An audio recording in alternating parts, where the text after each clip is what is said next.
on va prendre l'exemple de deux grands groupes. Hein. Si je prends par exemple Cronenbourg, on est sur un brasseur alsacien dont les enfants, les petits-enfants, les arrière-petits-enfants vont continuer à brasser de la bière, puisque le premier de la lignée est reçu maître brasseur en 1664. À partir du milieu du 19e siècle, on va avoir effectivement la possibilité de brasser des quantités beaucoup plus importantes parce qu'on a inventé la machine à vapeur, on a inventé le froid industriel, et puis on met en bouteille et il y a le train. Donc on va avoir ces brasseurs, notamment d'Alsace, qui vont envoyer leur bière sur Paris avec un train journalier, et ces brasseries vont prendre des proportions industrielles. C'est la naissance de la brasserie industrielle. Ces bières vont rester, je dirais, sur des bases de bières artisanales. Mais ces groupes, petit à petit, vont être vendus à des investisseurs. Et on va arriver effectivement à ces bières que vous appelez bières industrielles.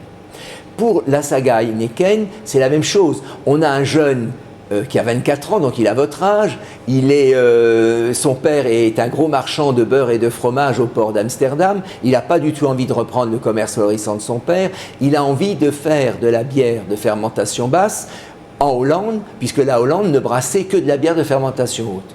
Il obtient de sa mère de pouvoir acheter une petite brasserie dans le centre d'Amsterdam, et il va se focaliser sur « je veux arriver à la meilleure recette de bière de fermentation basse ».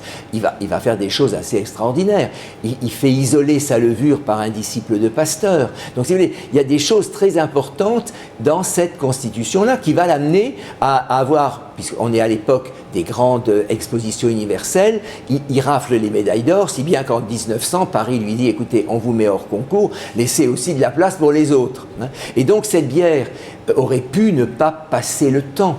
Mais le fils, le petit-fils, l'arrière-petite-fille vont effectivement ne pas toucher à la recette initiale et vont effectivement la proposer, je dirais, un peu partout dans le monde. Et c'est aujourd'hui la marque la plus internationale.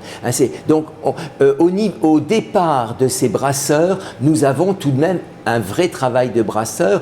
Et aujourd'hui, si je vous emmène visiter ces brasseries, je vous ferai rencontrer le brasseur qui est ingénieur brasseur. Donc, bien sûr que on a cette notion d'industriel par, je dirais, l'outil à la pointe de la technologie, par l'immensité des cuves, mais vous avez effectivement je dirais, le savoir-faire du brasseur.